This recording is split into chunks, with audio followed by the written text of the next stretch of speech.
ॐ ज्ञानतिमिरान्धस्य ज्ञानञ्जनशलाकया चक्षुरुन्मिलितं येन तस्मै श्रीगुरवे नमः। नमः विष्णुपादाय कृष्णपृष्ठाय भूतले श्रीमते भक्तिवेदान्त स्वामिनिति नामिने। नमस्ते सारस्वती देवे गौरवाणी प्रचारिणे निर्विशेष शून्यवादी पाश्चात्य देश तारिणे। नमो महावदन्याय कृष्णप्रेमप्रदायते कृष्णाय कृष्णचैतन्य नामने गौरतुसे नमः। जय श्री कृष्ण चैतन्य प्रभु नित्यानंद श्री अद्वैत गदाधर श्रीवासादि गौर भक्त वृंद। हरे कृष्णा कृष्णा कृष्णा हरे हरे, हरे राम राम राम हरे हरे। हरे Krishna. So we welcome everyone for today's discussion on Srimad Bhagavad Gita. So yesterday we discussed from chapter 2, contents of Gita summarized, name of this chapter, and verse number 4. Arjuna Vacha, Katham Bhishma Maham Sankhya, Dronam Cha Madhusudana, Ishubhi Pratiyotsyami Pujara Varisudana. So in this verse, Arjuna is giving fifth reason why he doesn't want to fight. So in the first chapter, when Arjuna gave four reasons for not fighting. So after hearing those reasons and after speaking those four reasons, Arjuna finally decided that I will not fight. Na yotsaiti Govinda. I shall not fight Govinda. Then Lord Govinda, Krishna, in two verses, second and third verse, chastises Arjuna. And Krishna says that this is just your weakness of heart. Give up this impotency. Why are you becoming impotent? Klabhyam maiskama partha. You are a kshatriya warrior. You are a man. Why are you acting? Why are you dealing so emotionally? Why are you becoming so harassed by material emotions, attachments, bodily attachments, and deciding not to fight? Give up this petty weakness of heart. Krishna spoke very strongly. And Arjuna then gives another reason, fifth reason. The very fact that after hearing chastisement, Arjuna did not leave the battle and did not cry proves that he was a real Kshatriya. But he had some doubts. He had this material attachments, dehatma buddhi, godly consciousness, because of which he was actually finding it difficult to fight in this battlefield. So Arjuna gives this fifth reason, which we discussed yesterday. Arjuna says, O killer of enemies, Arisudana, O killer of Madhusudana, how can I counter attack with arrows in battle men like Bhishma and Drona who are worthy of my worship? So he asked this question to Krishna. My dear Krishna, okay, I accept you are saying that this is now this material attachments for friends and relatives, this bodily consciousness is very insignificant and it's only a weakness of heart and you should give up. Okay, accepting your words, I'm ready to give up. But please consider very carefully with whom I am supposed to fight. You are Arisudan, Madhusudan. You are not Sandipani Sudan or your Ugrasen Sudan. You killed your enemies. You killed these demons. But will you be able to kill Sandipani Muni, your spiritual master, your guru? Will you be able to attack on your grandfather, Ugrasen? So these were some of the reasons Arjuna is telling. So how can you encourage me to attack, to kill my teacher, Dronacharya? Katham Bhishma Maham Sankhya Dronam Chamadusudana. Bhishma, my grandfather, Dronam Chamadusudana, and Dronacharya. How can I counterattack with arrows, sharp arrows? Ishubhi means arrows. Pratiyotsyami. How can I counterattack? Uh, they are Pura Puja Ravari Sudanam. Oh, my dear killer of enemies, Dronacharya and Bhishma Pitama are worthy of my respect. On their bodies, I should throw flowers, not arrows. So why are you encouraging me to kill them? So this is one reason he gave. And in the fourth, in this verse, he gave the reason that Dronacharya and Bhishma are Arjuna's grandfather and teacher. But still, there is some sense of this attachment is there. That's why. So in order to counter this the reason that Krishna might say, okay, okay, Arjuna, Dronacharya is your teacher and Bhishma is your grandfather, but still they are very respectable personalities. But still, they are standing in front of you against you. So you should give up this attachment. It is still material attachment. You should give up and fight with them. So then Arjuna gives this in fifth sloka. He explains the fifth reason in more detail, in a more solid way. So Arjuna says, Guru nahatva hi mahanubhavan shreya bhoktum bhaikshyamapi haloke atvartha kamam suguru nihaiva munchiya bhogan rudhir pratigdhan. So Arjuna says, it would be better to live in this world by begging than to live at the cost of the lives of great souls who are my teachers. Even though desiring worldly gain, they are superiors. If they are killed, everything we will enjoy. If they are killed, everything we enjoy will be tainted with blood. So Arjuna gives this very solid reason. Guru na hatva hi mahanubhava. This word is very important. So Arjuna says, they are not just my teacher and grandfather, but they are mahanubhavan, great souls. So great souls. So these gurun refers to plural. Gurun means plural in number. So superiors, these superiors, Dronacharya, Bhishma, Kripacharya, and so many others who are present in front of Arjuna to fight against him. So they are to kill them, to kill such superiors who are Mahanubhavan, great souls. Right? This is not at all good. It is better than this is what is better. Arjuna considers better than killing the great personalities in the battle, even if they are uh, fighting against me. And so more better is Shreyo. Shreyo means better is Bhoktum Bhaikshim Api Halote. It is better to enjoy life by begging or to maintain my life by begging. It is better to live in this world by begging than to live at the cost of lives of great souls who are my teachers. Great soul. Hatvartha kamam suguruni haiva. Because hatvarth, hatva artha. Hatva artha means gain by killing. So what will be the gain by killing? This kingdom, this worldly gain. Uh, Even if I kill them and if I get this hatvartha means worldly gain, if I get worldly gain, still that is Munjiya Bhogan Rutir Pratigdhan. It is like uh, enjoying something which is tainted with blood.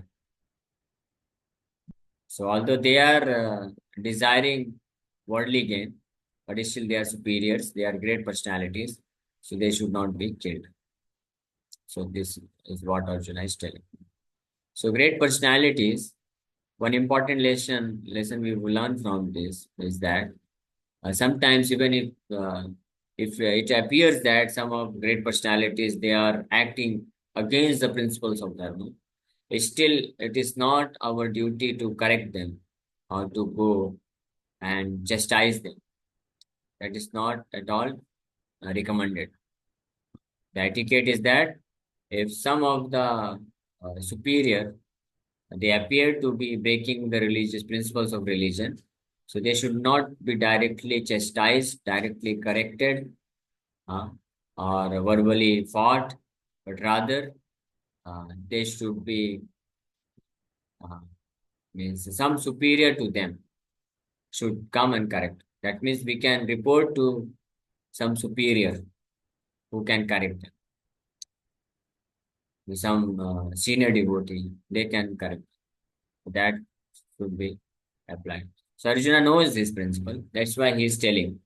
These guru means they are superiors, and that too they are Mahanubhavan. They are great superiors, great experienced. Bhishma, especially Bhishma, was very experienced personality. 350 years of experience, Mahanubhavan. And Dronachar also very experienced personality. Dronachar taught all the Pandavas and Kauravas, all the military strength, all the military skills were given by Dronachar. So that's why he is also a superior, great personality. So Arjuna, because he was a great devotee of Krishna, so he has this great quality. He knew this general etiquette that superiors, even if sometimes they are acting in a wrong way, they should not be chastised. They should not be argued. They should not be criticized, or they should not be fought verbally also. What to speak of attacking them physically. That is not desirable. Rather, they should only be uh, means they should be respected. And if they are not following the principles of dharma, we should not follow their instructions. That also we should learn. We discussed about this yesterday. Suppose if some devotee is there, if some of their elder relatives, like parents or uncles or elder brothers and sisters, they don't like you to perform devotional service to Krishna. So they may say many things. They may angrily chastise you. But our duty is to just listen it and not listen it. Means their chastisement or whatever bad they speak to us, we should simply tolerate it. That's all. But we cannot follow it. We follow what Shastras say, what the scripture says. Whatever is spoken by Lord Krishna, whatever our spiritual master, one of our spiritual master like Srila Prabhupada, they say, and whatever our senior devotees they say, we follow that. The chanting of Hare Krishna Mahamantra should be done at any cost, even if our closest relative, and who is the closest relative? Parents, mother and father. Mother and father are considered to be very closest relative. So even if our closest of relative, they instruct us not to chant Hare Krishna Mahamantra, but still we will chant. But we will not argue with them, will not fight with them, will not try to counter them, will not try to correct them, will not try to chastise them, but we will simply tolerate whatever they say. Okay, okay.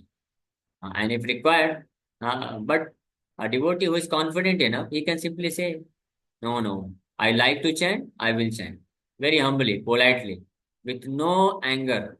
If somebody can say like this, even if somebody is hearing so much anger, so much opposition is he's getting, if he simply says, no, no, I like to chant, I get help from chanting Hare Krishna, it makes my mind peaceful, and I feel happy, and I feel encouraged to perform my material activity, material duties also very nicely.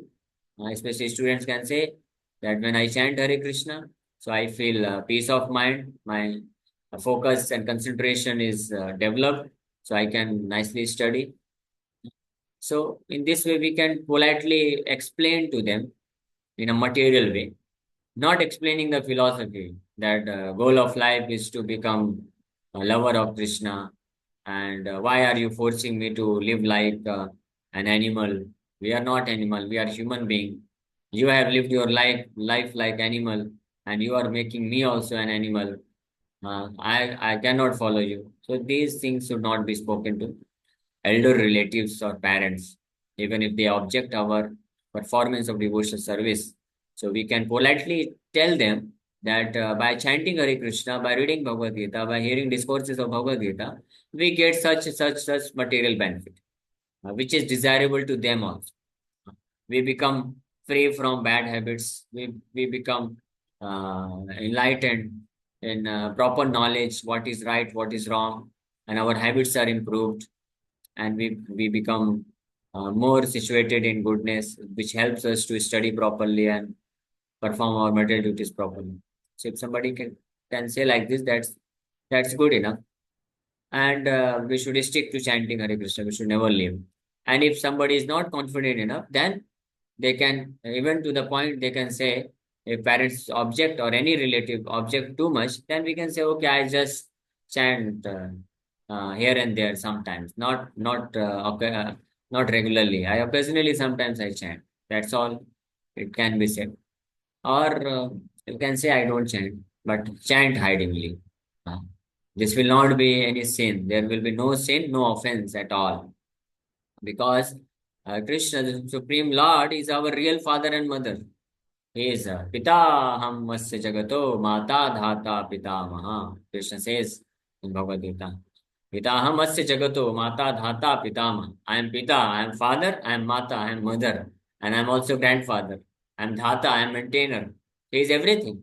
Tumeva Mata cha Pita Tumeva, Tumeva Bandhu Shakha Tumeva, Tumeva Vidya, Dramanam Tumeva, Tumeva Bandhu, Tumeva Sarvam, Mamadeva Deva. So Krishna is everything.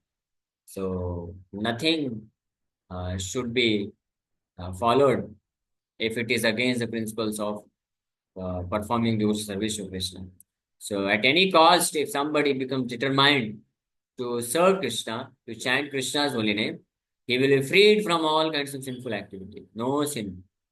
Even if required to lie, we can lie to our closest of relative for the sake of chanting Hare Krishna Maha. There is nothing wrong. But as a devotee, we always maintain the proper etiquette, not to hurt anybody. A devotee is not inclined even to hurt even a small ant, even to enemies. One who is a devotee, he doesn't even desire to give pain to enemies also. But if required, he can fight with them. Yes, if required, a devotee can kill the enemy, fight with the enemies, but he doesn't desire to give pain to them. Just like Arjuna. Here, because Arjuna was a great devotee of Krishna, so naturally he has this great quality that he did not want to give pain to anybody. That's why he was considering a lot that why should I fight just for the sake of getting this kingdom? It is not at all good. So let me give up this fighting. I am ready to beg and in this way live my life. But when he heard Bhagavad Gita and when he understood that this is Krishna's desire, Krishna wants me to fight. Okay, I will fight. I will kill Bhishma, Drona, or anyone who comes in front of me, only for the sake of following Krishna's instructions, not for the sake of fulfilling my personal ambitions. So that is the nature of devotee. That is actually a full surrender to Krishna. So in this way, we learn this one very important lesson from this verse. So according to scriptural codes, a teacher who engages in an abominable action has lost his sense of discrimination is fit to be abandoned. Abandon can be done. If you find some of our teachers, they do not follow the proper rules and regulations, and they are engaging in abominable action, bad activity, and they have lost the sense of discrimination. So we can give up them, we can abandon them, but we should not chastise or kill or become angry upon them. Bhishma and Drona were obliged to take the side of Duryodhana because of his financial assistance, although they should not have accepted such a position simply on financial considerations. Under the circumstances, they have lost the respectability of teachers. But Arjuna thinks that nevertheless they remain his superiors, and therefore to enjoy material profits after killing them would mean to enjoy spoils tainted with blood. So that is because Arjuna was a great devotee of Krishna. Okay. So with this, we will stop here. This verse. If you have any questions, you can ask. Hare Krishna, Hare Krishna, Krishna Krishna, Hare Hare, Hare Ram, Hare Ram, Ram Rana. Hare Krishna. Prabhu, one should after Prabhupada means whomever we are serving, like what lecture we are taking from, we should accept as it is the instruction they are giving, like without arguing. Is it the right way? Or we have to use the logic, like why they are saying like that or what? Hare Krishna. So we have to accept instructions. We have to follow the instructions, but we have to use our intelligence also. Surrender doesn't mean surrendering intelligence. Surrender means that we are ready to follow the instructions 100% if that is according to the scriptures, if that is proper, that follows the proper religious principle, pure devotional principles, then we are ready to accept with full surrender. So in order to understand that the instructions which we receive from anyone, that it follows the principles of religion, we need to have intelligence. We need to use our intelligence also. That's why intelligence should not be surrendered. But we should always remember that instructions, when we get instructions from seniors and authorities, so it should follow the principles of religion. But it may be so that there may be some deviations in terms of detail. If detailing means externally the activities and rituals, uh, they may be differently ordered, but that should follow the principles of religion. Then that's all right. Then we are ready to follow. The principles of religion, which are mentioned in Bhagavad Gita, that cannot be compromised. In case some of the senior devotee, if they say something to us which is against the principles of religion, then we should not follow. But we should not criticize them.